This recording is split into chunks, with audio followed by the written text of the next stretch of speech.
this afternoon's presentation is the first part of what I've considered the history of narrow gauge railways. This is part one, the beginnings in North Wales. Keep in mind, it's planned now for 6 parts. Each part does stand on its own. So if you miss one, or a friend of yours says, "Oh, I'd go, but I missed," tell them don't bother. Log in anyway. Regardless of gauge, the modeling of narrow gauge railways is a very popular subject in the model railroading fraternity. There are even regularly scheduled meetings for those interested. Without the prototype, there'd be no modeling.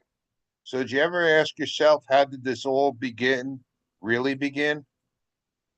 In this presentation, we'll look at the origins of the narrow gauge railways in the world. The Festiniog Railway, one of the birthplaces of narrow gauge railways, began in North Wales. In early 1830, Mr. James Spooner was hired as the surveyor of a projected tramway. Mr. Spooner measured the width of a horse's gait and used that to decide on the gauge, roughly 2 feet in width. Or at least that's the story. With his sons, Spooner laid out a route, much of which is still in service today. Locating the Festiniog in North Wales, and here's Liverpool. If you follow my cursor, here's Liverpool.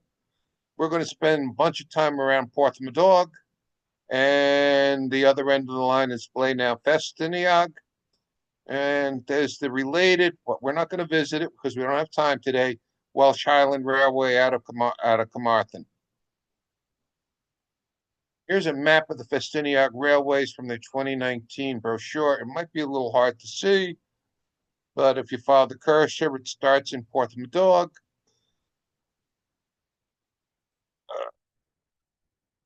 Goes through Boston Lodge, Minford, Tanny Belch, and look at the curves around there, and the Dalton. We've got a wonderful loop there, tunnel, and then all the way to Blaenau Festiniog.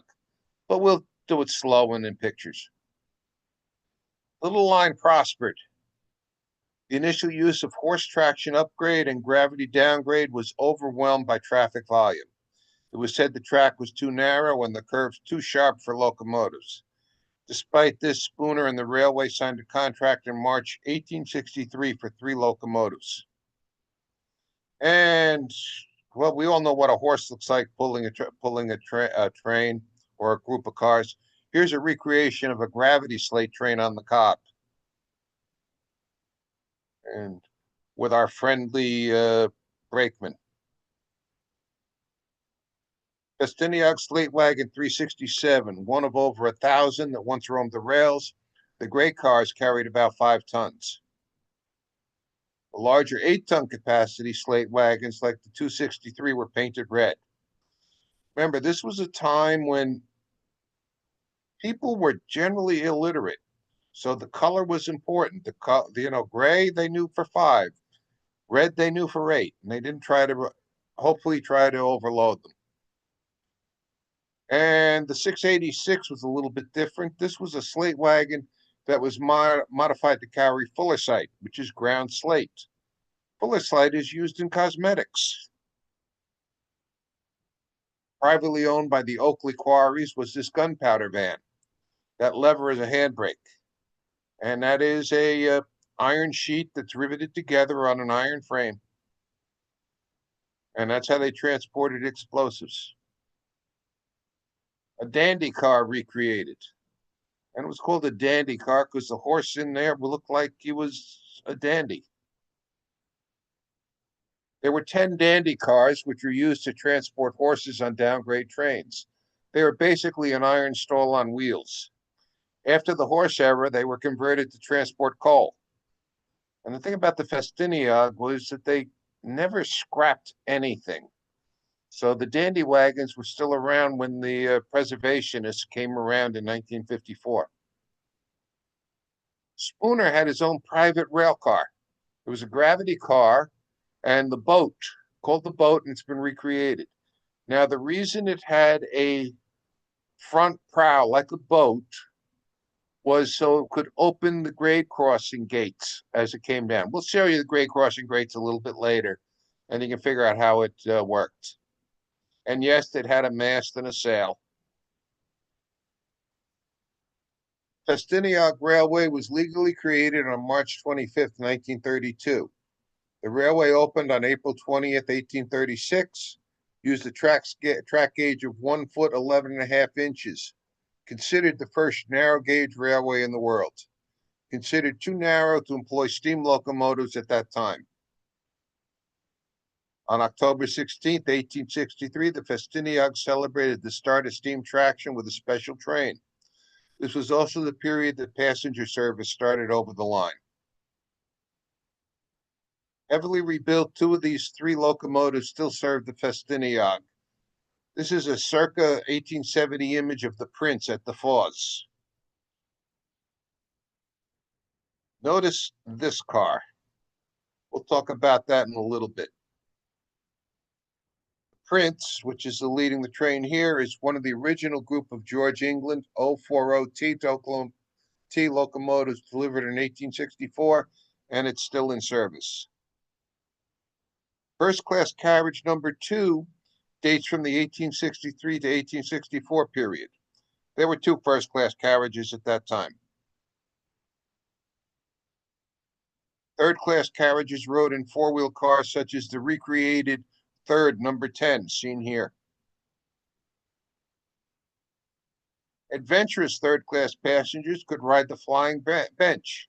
A leather apron covered the passengers' lower legs. But that was it as far as amenities. Today's health and safety bureaucracy doesn't let the Festiniog operate the car any longer. And I suppose it's not hard to figure out why. Carriages 15 and 16 were the first bogie passenger carriages in the United Kingdom when they were built during 1873. If you're not familiar with the term bogie, think double truck. There was a separate fleet of up to 44 cars to transport quarrymen to work. Car 8 is the sole survivor. And there were 3 different versions of this. This is actually the 3rd version of the quarryman's carriage. The current Festiniog has rebuilt one of the first ones, and the health and safety folks looked at it and they put a sign up on it, not safe for human habitation. But in 1863, it was okay for the workers to use it. All trains were tailed by cars called vans. Here is recreated passenger van 3 at the harbor station. One of the quarrymen's carriages was converted into a hearse van, now preserved. While the little four-wheel locomotives were superior to the former gravity and horse operation, the Slate business was so robust that the double tracking of the Festiniog was mooted. However, Spooner invited Mr. Robert Francis Fairley to come demonstrate his new whiz-bang steam locomotive. Fairley patent Little Wonder was delivered in 1869 and was scrapped as of December 6, 1882. Despite its rather short service life, it was a tremendous success. The Little Wonder showed that the way forward was with articulated locomotives, and the unique design of the Fairleys would give the Festiniog a measure of fame. All thoughts of double tracking were laid aside and forgotten. The oldest active Fairley is the Meriden Emery's, which dates to 1879. Double Fairley worked well. How would half of such a locomotive fare? Turned out such an idea works fine. The first Thyssen was delivered by the Vulcan foundry during 1876 and was used on passenger trains until 1924, dismantled during 1932 and part scrapped during 1935. A replica was built by the preservationists entering service during 1999. The recreated single Fairley, which entered service during 1999. Now, the single Fairley design was adopted by the Mason Locomotive Works here in the United States. And Mason Fairleys would serve in in Boston on the Boston, Revere Beach, and Lynn, and on the Long Island Railroad, and several other narrow gauge railroads in the New York City area, all in basically in regular passenger service.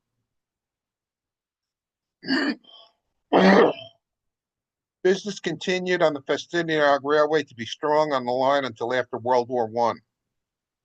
September 16th, 1939, passenger service ceased. On October 1st, 1947, the Festiniog Railway ceased operating.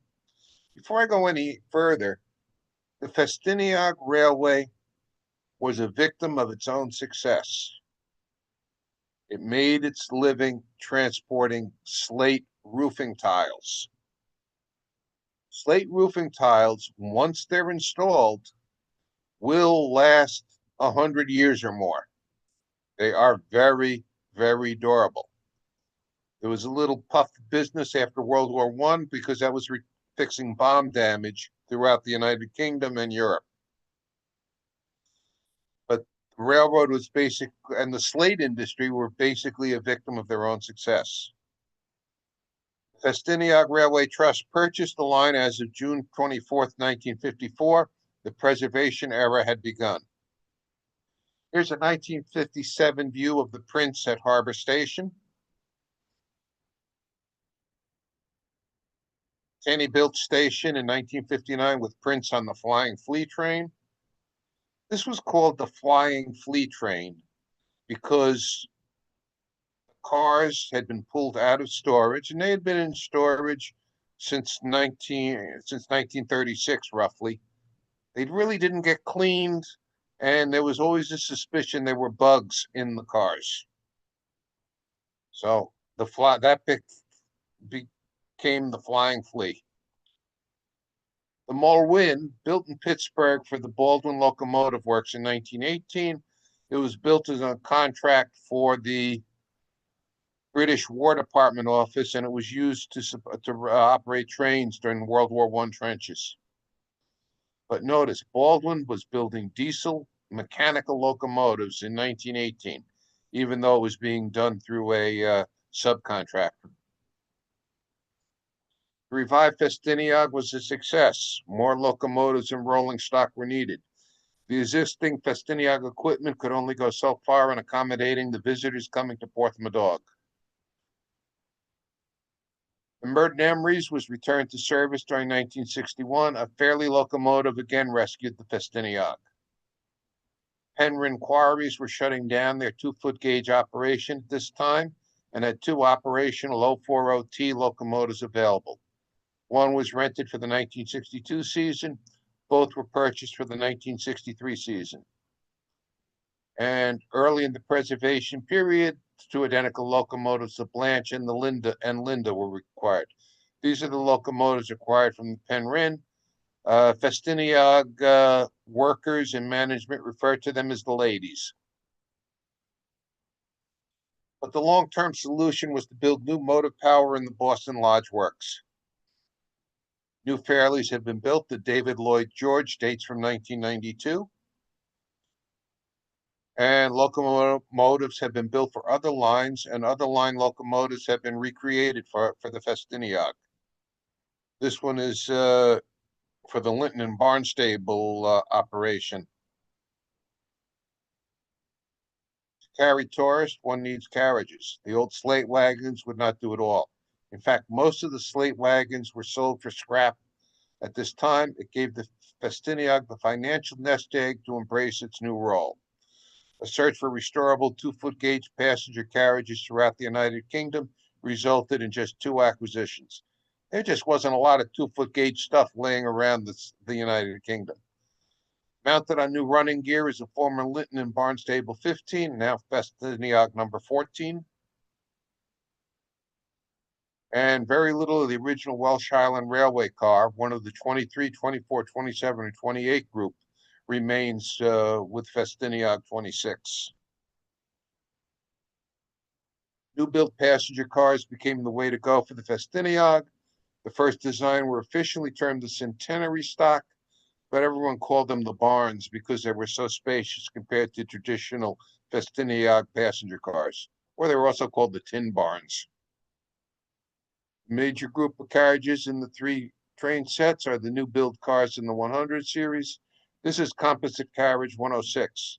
Composite in that it drives both first and third accommodations.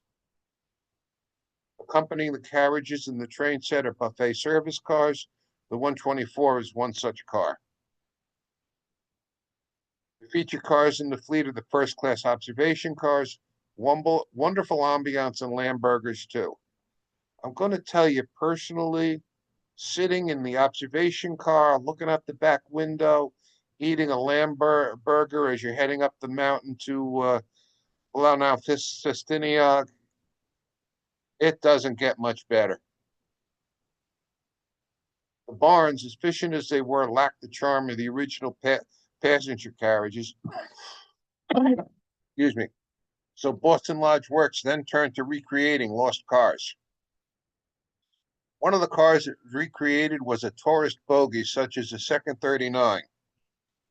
This was basically a recreation of a George Hudson built car from the 1930s. A new Festiniog 21 nears completion in Boston Lodge during April 2019. They basically rolled out the plans for the old car and built a new one of it. Superseding the barn design is a super barn. The second 103 is seen here. And with the new coaches come new observation cars. The Gwinnett of 2015, even more luxurious. Today's Festiniog tickets aren't very interesting, but the ride sure is. Hey, it's a computer printout, not even a modern computer printout. We'll begin our journey on the opposite bank of the Glassland in Portsmouth at the Slate Wharf. You can see some of the Slate wagons there in the foreground. Victoria Bridge back in the day. Harbor Station off the picture to the left. Today, this area to the right has been redeveloped basically for housing and a museum. And on Victoria Bridge, there is now a railroad track hosting the Welsh Highland Railway, but unfortunately, that's another show for another day. The street side of Harbor Station in Portsmouth. And looks like the second Earl of Marion is coupled up and ready to depart Harbor Station. Let's take a ride. Meanwhile, the David Lloyd George is coming into Portsmouth Harbor Station. The second Earl of Marion is bringing its train across the Cobb, having just departed Harbor Station. Across the Cobb from Harbor Station are the main works of the Festiniog Railway, Boston Lodge. The shed over tracks, well, track 1 is no longer there. That's where that yellow track car is sitting. 2, 3, and 4 is the historic part of the running shed. This block of offices have housed the Festiniog offices and works since 1830. Boston Lodge itself, built as a stable, it is now used to house railway workers. We're not going to go further on that comment. It's completely been rebuilt inside. The original engine shed at Boston Lodge Works, today it houses the George England locomotives. At the far end of the works is Boston Lodge Halt. The station at Minford, here a stairway leads to an exchange platform with the National Rail Station system. Minford in 1953, a little more bucolic. The David Lloyd George on an inbound train at Minford. Minford is also where the Festiniog transferred Slate to the Great Western Railway, the site in 2011. This is the 2-foot gauge track. This is the standard gauge track, and I just basically had laborers move it from these cars to the other cars. Today, it's the Slate transfer yard is used by the Festiniog for their maintenance of way, and this standard gauge track over here is the National Rail System. Now, these were originally sheds for the transfer of Slate owned by the Manafran Slate Quarry Company Limited. We're going to look at the other side of them in a moment. But here's Minford Hostel and Training Center, which is a new built building on the site. It's quite an upgrade to the former stables at Boston Lodge. The Gatekeeper's Lodge in Minford Yard. Now, here's the other side of the Manfred Slate Quarry sheds. These transfer sheds now house Victorian era four-wheel stock. Notice the sidewalls. What the Festiniog Railway did was they jacked up the roofs and the upper structures and put new walls underneath to give them larger clearances for the historic equipment. Here's the goods transfer shed in Minford Yard. That's coach number 1000, which is dedicated to maintenance of way movements on the Festiniog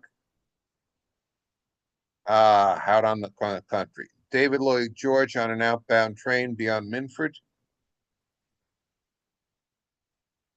Penryn Station is now a youth hostel seen from a passing train. Penryn goods shed still stands.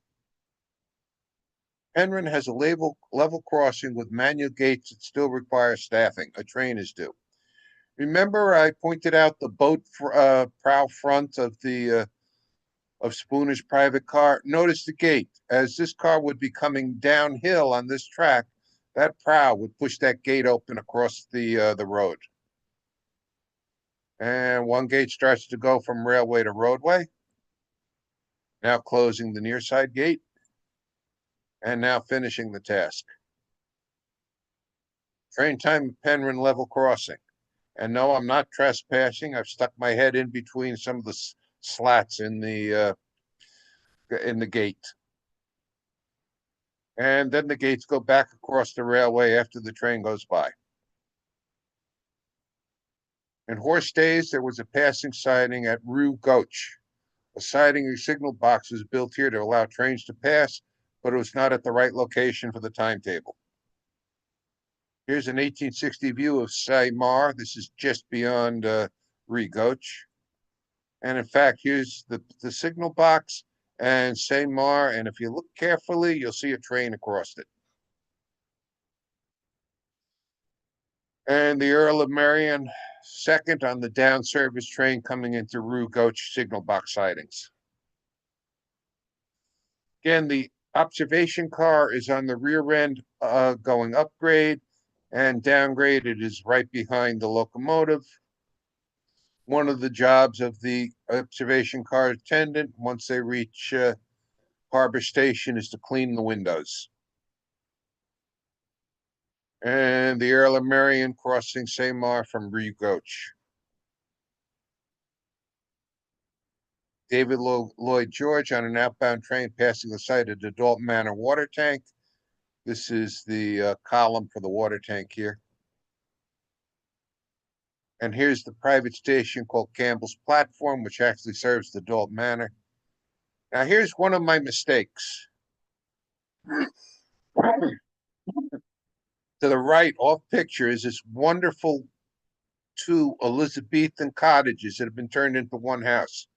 You'd think I would have turned right and at least taken a picture of it. No. The halt at Place Tanny Bilch, once the private station of the Oakley family. The Oakley family owned the quarries in this area. They were, they controlled the neighborhood economically. Tinnet-built station from the 1890s era, postcard view with 2 trains passing. And notice the trains were mixed. Here's your passenger equipment. Behind the passenger equipment, you would have the Slate. And again, the locomotive, passenger cars, and then somewhere out here would be the Slate wagons. And here's the Tanny-Belt Station building. Tanny-Belt Station in a 2011 view with the ladies in the siding awaiting a meet with another train. And And Taneyville Station now serves mainly as a restroom location. The water tank is available to outbound trains only. From the private way exiting the Garnett or Short Tunnel in 1960. And from the train exiting the Garnett or Short Tunnel in 2011. The Dalt Station is about a half-hour walk from the nearest road. It is also the site where the deviation begins. Yes, the Festiniog has deviationists. In November 1951, the Festiniog Railway was notified by the British Electric Authority that a part of their line from Moulwyn Tunnel to Taney Grishow Station would be compulsorily purchased for the construction of a new hydroelectric scheme. The preservationists were deprived of the middle of their railway before they even acquired it. The Festiniog Railway Light Railway Amendment Order, 1968, was made on February 9, 1968, to build the needed 1.99-mile section of track. On June 24th, 1978, the full length of the deviation was opened and the line extended to Taney Grishow. And here's a run-by over the deviation loop at the Dalt.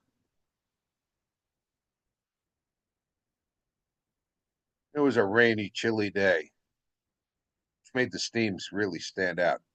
Here's the slate-built shelter at the Dalt.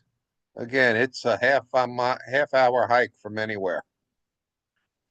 And the point of where the original line and the deviation met from a train. And the deviation includes a loop over the original Festiniog line that crosses on the Ross Lynn Bridge. Basically, if you look, this is the deviation line, and this is the original line. Exiting the new Moulwyn Tunnel on the deviation from a train. A 1960 view of the original Moulwyn Tunnel exit.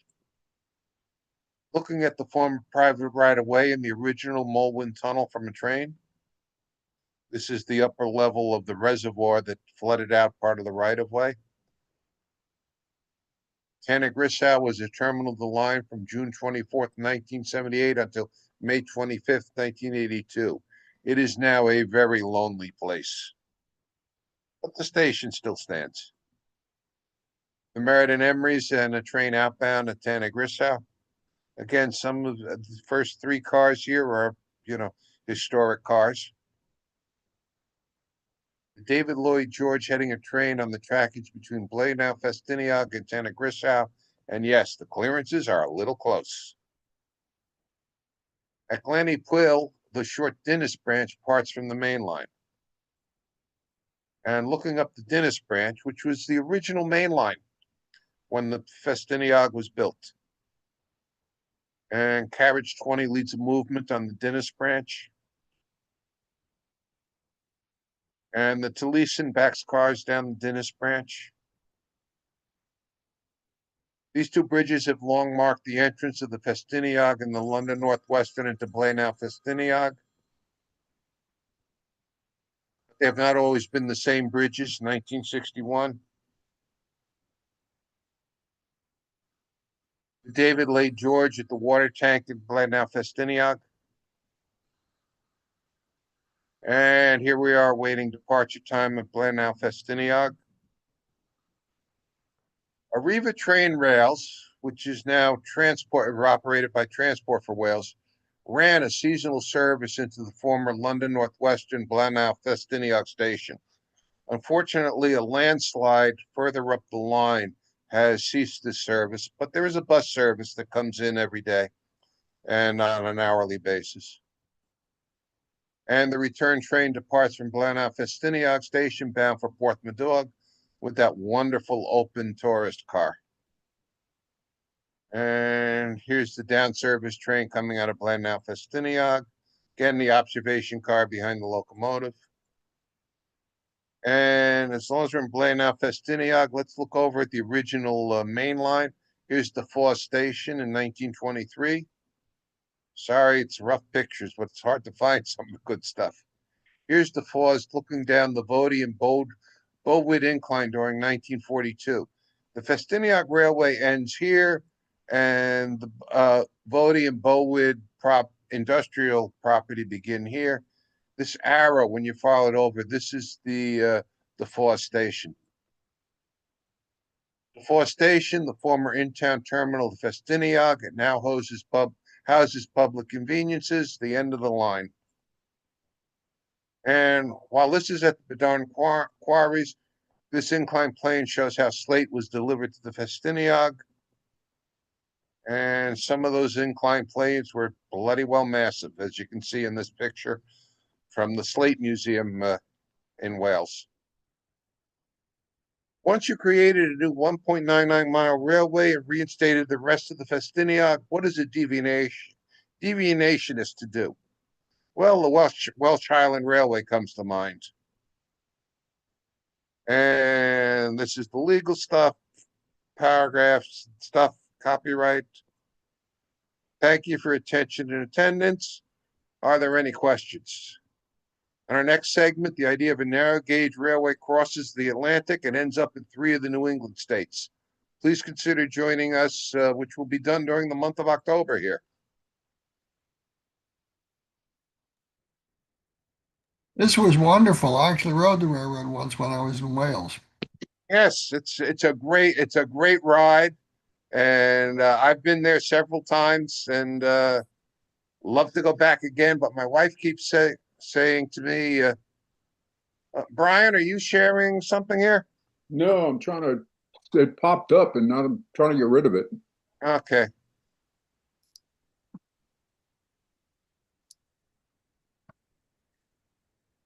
So, Edward, do you know whether the brakes were they hand brakes, vacuum brakes, or air brakes originally on that line?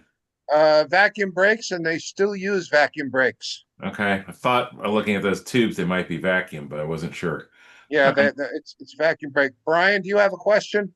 Yeah, actually, I did. I was on all of the color photos you had. The rails all seem to be of the same shade of like a reddish orange or so. Do they paint their rails, or is that just the way they rust? I'm going to say it's their natural patina. Okay. I don't know where. I don't know they paint the rails. It just looks so uniform and clean. It didn't look like typical, Well, they're very conscious of the appearance of their property. I will say that it's if you ever get to Wales, I'll tell you what, I'll do something even better. If any of you are thinking of going to Wales for a narrow gauge holiday, send me an email and I'll send you a list of things you should visit and see. And the Festiniog Railway has a subsidiary that runs that's a tourist stop, a travel agent, and they will not only get you into they will not only book you, and they're a little more expensive, but they will get you into the shops. They'll get you behind the scenes. Cool.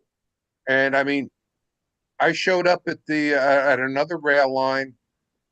I was there, at the windows at tickets waiting for Mr. Koehler, and they said, "Hold on one moment. Our manager will be here in a moment to talk with you." And it was wonderful. The narrow gauge lines in Wales are wonderful to see. And great. Any other questions?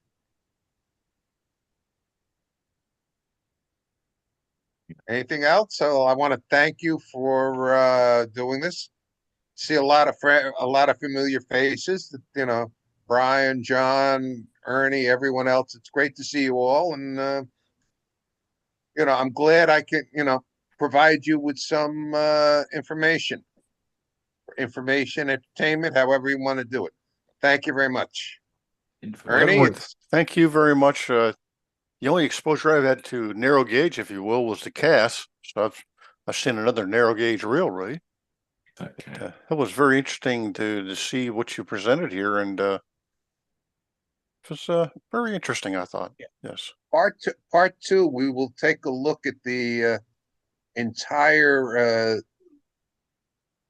main narrow gauge scene.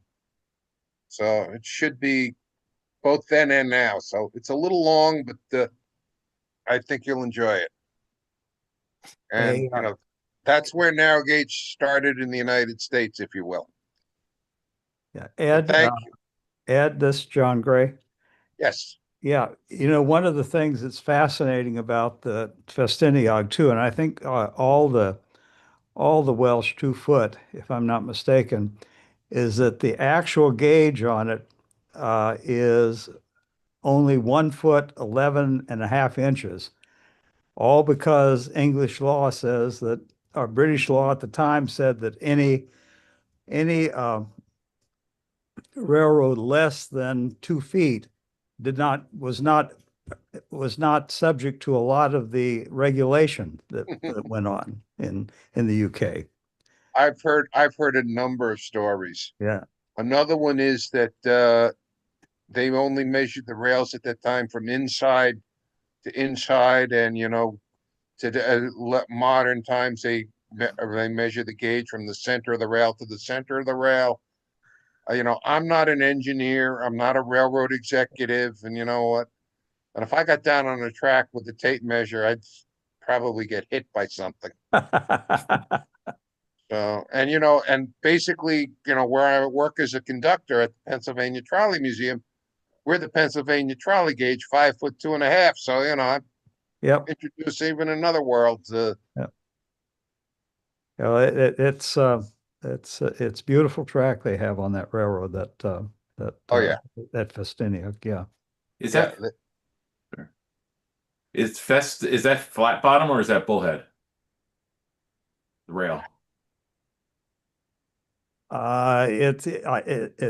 What I've seen Or T rails. is flat bottom rail. Yeah. Yeah. That's Yeah, the British term for it. They've gone over to flat bottom rail in the UK. Yeah. Well, I know they have now. I didn't know if when they built the narrow gauge, it was built in flat bottom like the light railways was built on bullhead like the main lines like GWR, LNER, or any of the other. I can't answer that question, sir. Okay, that's fine. I'll have to plead ignorance. That's fine. But thank you very much. I'm glad you enjoyed it, and come back for more. And anyone else, remember, part 2 does not build on part 1. Part 2 can stand alone, and all the parts stand alone, if you will. So, thank you. Thanks, Thank you, Ed. Edward, for your time. And Thanks, Okay. everybody take care. Edward will be back with us in October, right? That's what I believe. So be good, be healthy, be safe, and enjoy. Have a good one, Okay. folks. Y'all take Okay. care. Take care. Thank you. Bye.